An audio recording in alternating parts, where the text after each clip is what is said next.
Assalamualaikum warahmatullahi wabarakatuh. Salam sejahtera, semoga kita selalu diberi kesehatan dan menjalankan kegiatan penerimaan tamu ambalan SMA Islam Hasyim Asy'ari. Salam Pramuka.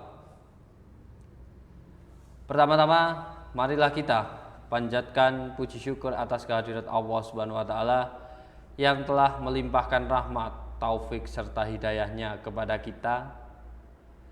Tak lupa juga sholawat serta salam marilah kita haturkan kepada junjungan kita Nabi besar Muhammad Shallallahu Alaihi Wasallam, karena pada kesempatan kali ini kita masih diberi kesehatan sehingga dapat mengikuti acara penerimaan tamu ambalan SMA Hasyim Asy'ari Kota Batu. Sebelum materi saya lanjutkan, saya mau memperkenalkan diri. Nama saya Kak Rohim Nur Soleh, bisa dipanggil Kak Rohim. Saya menjabat sebagai pembina pramuka di SMA atau di ambalan SMA Hasyim Asy'ari atau Skot Semaiha. Untuk materi kita pada pertemuan kali ini, kita akan membahas tentang manajemen konflik. Di slide kedua ini, Kakak akan menjelaskan apa itu manajemen konflik. Arti manajemen konflik berasal dari manajemen, yang secara umum manajemen dikenal sebagai sebuah proses yang mengatur kegiatan atau perilaku sehingga menimbulkan efek yang baik. Sedangkan konflik artinya masalah atau perselisihan. Konflik dalam organisasi atau dalam kepramukaan, organisasi kepramukaan yang tidak ditangani dengan baik dapat merusak kehidupan organisasi dan berpengaruh pada kepribadian masing-masing personal yang ada di dalamnya. Oleh sebab itu, mengelola konflik, kita menjadi perhatian para ahli agar tidak mengganggu kehidupan organisasi maupun pribadi masing-masing yang ada di dalam organisasi tersebut. Nah, pada slide ketiga, di sini ada contoh atau manajemen konflik secara utuh. Itu adalah sebuah proses yang mengatur kegiatan atau masalah sehingga menimbulkan efek yang baik. Jadi manajemen konflik di sini itu adalah suatu proses yang mengatur kegiatan dan masalah sehingga timbul efek yang baik. Manajemen konflik itu adalah manajemen jangka panjang yang bertujuan, diingat, yang bertujuan untuk menyelesaikan konflik yang mendasar. Istilah manajemen konflik diberikan untuk menggambarkan berbagai cara orang untuk menyelesaikan keluhan tentang hak untuk melawan sesuatu yang dianggap salah. Manajemen konflik tidak sama dengan pemecahan konflik. Kalau di sini pemecahan konflik merujuk pada upaya memecahkan perselisihan dengan persetujuan satu atau kedua belah pihak. Sedangkan manajemen konflik lebih merujuk pada perbedaan pandangan untuk mencapai tujuan organisasi. Saya ulangi, konflik tidak sama dengan pemecahan konflik. Kalau pemecahan konflik merujuk pada upaya memecahkan perselisihan dengan persetujuan satu atau kedua belah pihak. Sedangkan manajemen konflik lebih merujuk pada perbedaan pandangan untuk mencapai tujuan organisasi. Agar konflik individu dalam organisasi maupun konflik keorganisasian tidak melebar, dan akhirnya mengganggu jalannya organisasi untuk mencapai tujuan yang telah ditetapkan, maka konflik perlu dikelola dengan baik, terutama oleh pemimpin atau leader. Gitu. Itu yang ada di slide 3. Sekarang kita berlanjut ke slide yang keempat. Di sini di slide keempat, konflik memiliki jenis-jenis yang berbeda. Nah, di slide keempat kita ini akan membahas jenis-jenis konflik yang beraneka ragam. Yang pertama, di individu. Yang kedua, konflik antar individu. Contoh, orang ke satu dengan orang yang lain, itu ada konflik. Yang ketiga, konflik antara individu dan kelompok. Ada satu anggota dengan anggota lainnya, itu dinamakan konflik atau jenis konflik yang ketiga. Konflik yang keempat yaitu adalah konflik antar kelompok dalam organisasi yang sama. Jadi di dalam organisasi kita tidak boleh membentuk kelompok-kelompok baru. Kalau kita ada satu kelompok, contoh ambalan, ada ambalan. Di dalam ambalan kita tidak boleh membentuk kelompok-kelompok atau geng. Nah, itu bisa menimbulkan konflik-konflik baru. Ada kelompok A dan kelompok B yang tidak sama persepsinya atau tidak sama visi dan misinya. Kalau kita dalam organisasi ambalan, kita harus misi dan visi harus bersatu. Tidak boleh membentuk kelompok baru di dalam kelompok atau di dalam organisasi. Terus jenis konflik yang kelima adalah konflik antar organisasi dan berbagai jenis konflik lainnya. Itu tadi yang di slide keempat. Sekarang kita masuk ke slide yang kelima. Nah, terdapat 4 struktural yang dapat menyebabkan terjadinya konflik organisasi.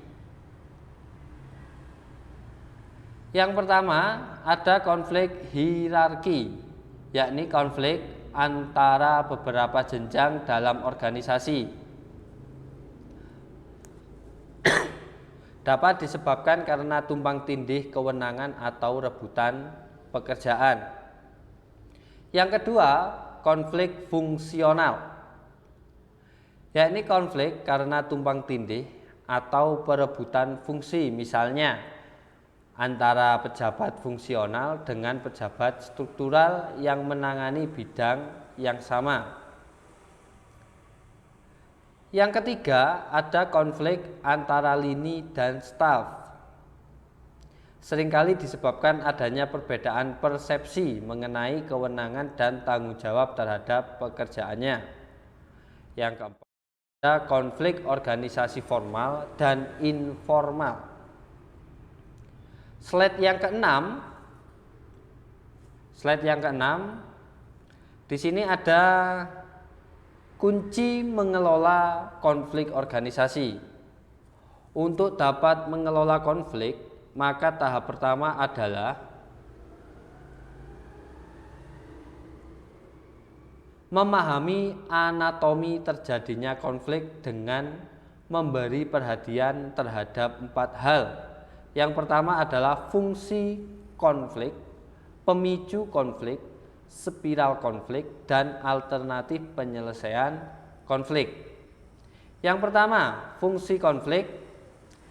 Dalam pendekatan baru konflik, organisasi tidak dipandang hanya semata-mata sebagai penghambat, namun juga bisa berfungsi sebagai alat pencapai tujuan.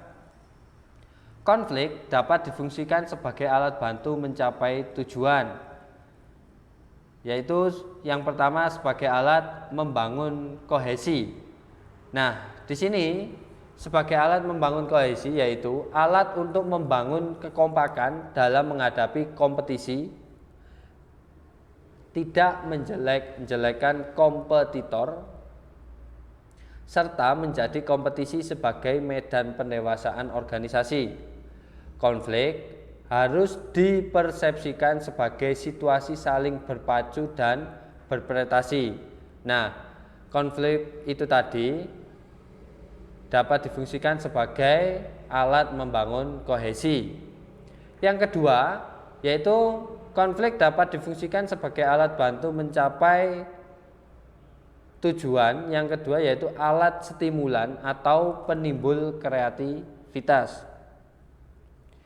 Pimpinan organisasi harus mampu menyediakan forum-forum bagi anggota organisasi yang berbeda pendapat dalam bentuk diskusi yang sehat dan mencerahkan. Jangan ada ketika diskusi itu tidak menimbulkan atau diskusi yang sehat, tapi saling menjatuhkan. Itu tidak boleh. Tapi kita harus ada diskusi yang mencerahkan untuk organisasi kita agar bisa lebih baik organisasi kita itu bagaimana caranya. Nah, ketika diskusi itu diarahkan untuk melahirkan ide-ide baru dan terobosan-terobosan kreatif yang disepakati bersama sebagai jalan keluar dari persoalan-persoalan yang ada di dalam organisasi. Nah, terobosan-terobosan kreatif itu juga bisa membangun organisasi atau ambalan yang terdapat di SMA Hasyim Asy'ari agar lebih maju dan tidak tertinggal oleh kelompok-kelompok yang lainnya. Nah, yang ketiga, konflik juga bisa dijadikan alat sebagai alat pelepas atau katup. Pemimpin organisasi harus mampu memberi kesepakatan para anggotanya untuk menyampaikan pendapat, pikiran, pandangan yang tak berkenan di hati sampai yang bersangkutan puas dan merasa dihargai. Nah, sebagai alat ketiga ini, sebagai alat pelepas, pemimpin dituntut untuk bisa membawa para anggotanya atau menyampaikan pendapat, pandangan yang tidak berkenaan atau menolak pendapat secara halus. Namun, para anggota bisa menghargai penolakan Anda dengan cara yang baik itu tadi. Nah, untuk alat yang keempat, konflik itu sebagai alat penjaga keseimbangan. Di sini organisasi itu juga perlu menjaga agar konflik pada tingkat moderat dapat terus ada dan menjadi bagian dari kehidupan organisasi. Konflik yang moderat adalah ibarat sambal sebagai pelengkap makanan siang. Meski demikian, keseimbangan perlu terus dijaga, jangan sampai tidak terkendali dan monoton. Di sini pemimpin harus bisa seimbang. Seimbang dalam segi apa? Yang pertama, imbang antara diri sendiri dengan anggota, bisa seimbang atau bisa memposisikan sebagai pemimpin yang baik. Kalau ada masukan-masukan dari anggota bisa diterima dan bisa mendiskusikannya di forum-forum yang dilaksanakan oleh kedua atau oleh anggota semuanya.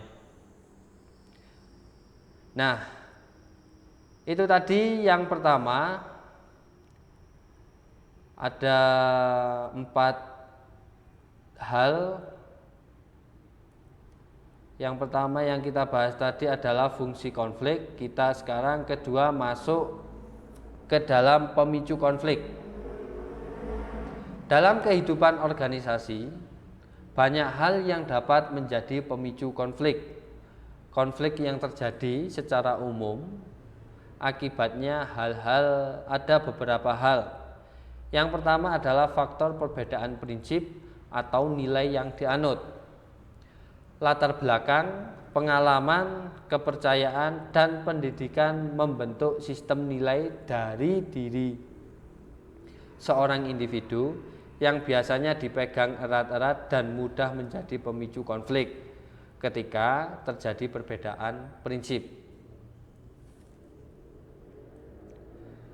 Faktor yang kedua, faktor memperlakukan dan melihat fakta. Fakta-fakta yang sama jika dilihat dari dimensi dan kepentingan yang berbeda juga akan dapat menjadi pemicu konflik. Yang ketiga ada faktor sentimen atau subjektivitas. Seringkali sikap asal beda dan mau menang sendiri menjangkiti seseorang dalam organisasi. Sikap ini menjadi salah satu pemicu konflik dalam organisasi. Bahkan 85% konflik organisasi disebabkan oleh sentimen. Mungkin tahu ya sentimen itu apa? Nah, yang keempat adalah faktor harapan. Di sini faktor harapan, ada perbedaan harapan dan kekecewaan terhadap harapan yang tidak tercapai umumnya juga dapat memicu konflik. Yang kelima, faktor kompensasi. Di sini faktor kompensasi ini adalah ukuran dan pemberian kompensasi yang tidak adil atau transparan dan akuntabel juga sering menjadi pemicu konflik dalam organisasi. Sekarang yang ketiga adalah spiral konflik. Kan ada 4 tadi ya. Yang pertama tadi ada fungsi konflik dalam organisasi. Yang kedua ada pemicu konflik. Sekarang kita masuk yang ketiga yaitu spiral konflik. Di sini spiral konflik menunjukkan bahwa konflik jika terus dibiarkan semakin lama akan semakin lebar. Semakin tidak fokus, semakin subjektif, semakin mengundang campur tangan pihak-pihak yang tidak tahu dudukan persoalan sebenarnya. Nah, biasanya konflik semacam itu akan berkembang secara ekskalatif hingga kemudian mencapai titik puncak dan bersifat destruktif atau negatif. Untuk menghindari terjadinya spiral konflik, maka yang harus dilakukan dalam ambalan atau dalam organisasi, yang pertama yang tidak boleh kita lakukan atau kita harus menghindari, tidak boleh mengungkit masalah-masalah pribadi yang menyangkut kehormatan diri dan keluarga besarnya. Yang kedua, jangan mengungkit masa lalu. Masa lalu yang baik bisa diungkit, yang buruk itu menjadi pelajaran kita ke depannya. Tidak perlu diungkit-ungkit kembali. Yang ketiga, jangan mengubah masalah, harus tetap fokus pada sumber konflik yang inti. Jangan sampai melebar. Kalau konfliknya A, kita harus fokus ke A untuk menyelesaikannya. Jangan melebar ke B, ke C, ke D. Itu kita bisa menghindari spiral konflik. Yang keempat, jangan bertindak anarkis dengan menyakiti secara fisik dan juga jangan melakukan kekerasan psikis melalui kata-kata yang disebabkan atau disebarkan melalui media sosial secara tidak proporsional dan tidak objektif. Sekarang kita beranjak ke manajemen risiko. Manajemen risiko adalah suatu pendekatan tekstur atau metodologi dalam mengelola ketidakpastian yang berkaitan dengan ancaman. Suatu rangkaian aktivitas manusia termasuk penilaian risiko, pengembangan strategi untuk mengelola dan mitigasi risiko dengan menggunakan pemberdayaan atau pengelolaan sumber daya alam maupun sumber daya manusia.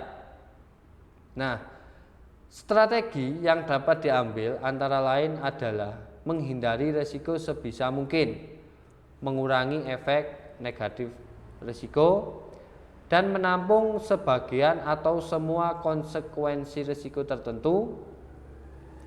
Manajemen risiko tradisional terfokus pada risiko-risiko yang timbul oleh penyebab fisik atau legal seperti bencana alam atau kebakaran, kematian, serta tuntutan hukum.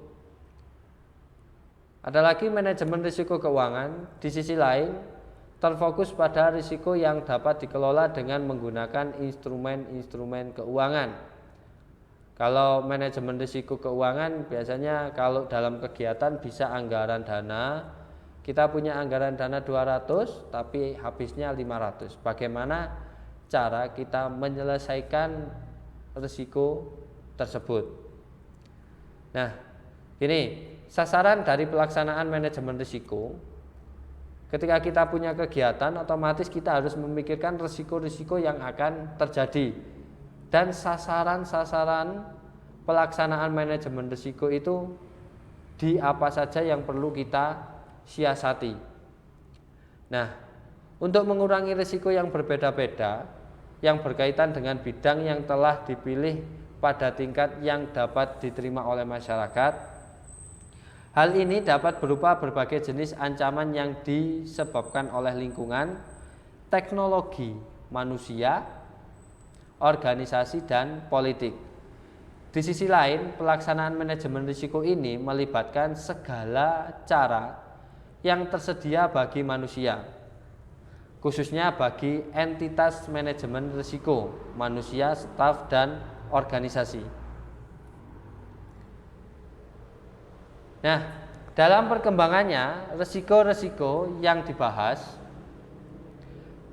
dalam manajemen risiko dapat diklarifikasi menjadi risiko operasional, risiko finansial, dan risiko strategis.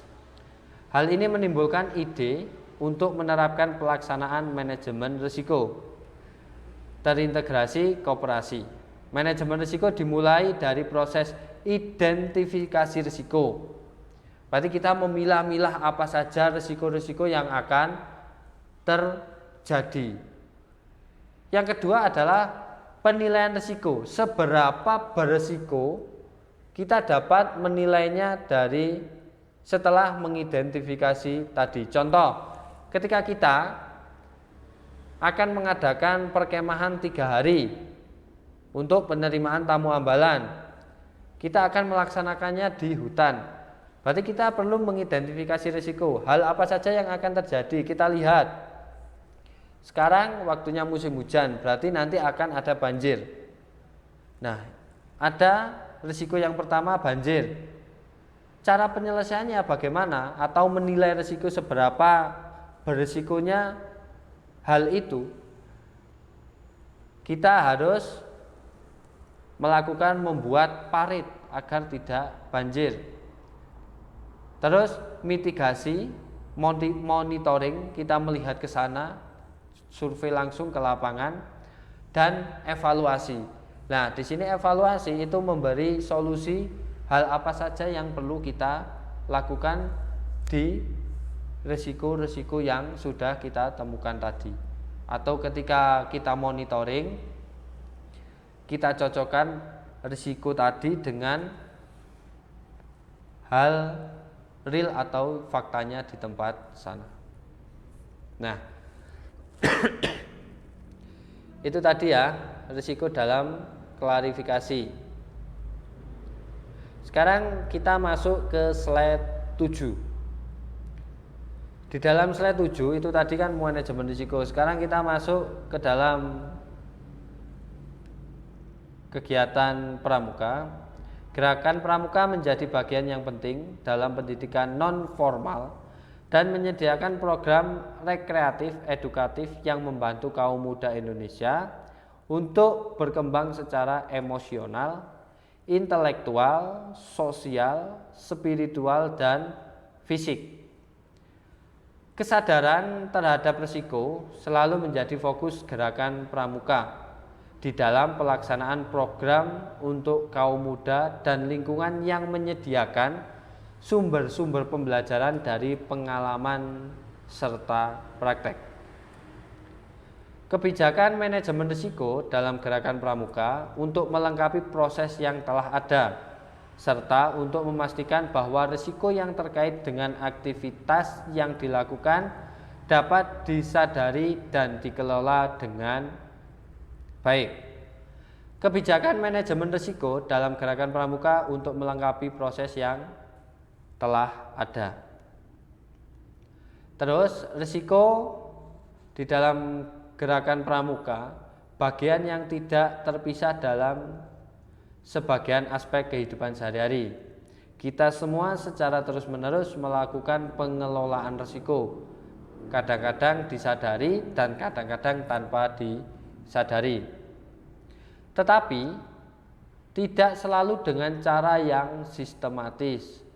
Pada sebagian waktu kejadian berisiko itu tampak jelas. Misalnya di dalam penyelenggaraan sebuah latihan, sebaiknya pada waktu-waktu lain risiko tidak akan terlihat jelas dan mungkin dapat muncul dalam bentuk penerapan peraturan baru atau perubahan kebijakan.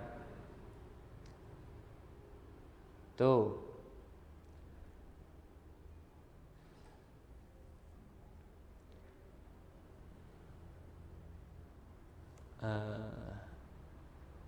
Nah, itu tadi ya yang manajemen risiko di gerakan pramuka. Sekarang kita masuk ke slide 8. Di slide 8, setelah kita mengetahui manajemen konflik dan manajemen risiko, maka kita harus dapat untuk menganalisa risiko. Nah, di sini di set ke-8 ini analisis untuk menentukan dampak yang mungkin terjadi pada tujuan organisasi. Analisa risiko ini diperoleh dengan menentukan sebab-sebab risiko dan kemudian mengkalkulasi kecenderungan konsekuensi dari risiko yang muncul. Yang pertama itu ada penyebab. Langkah penting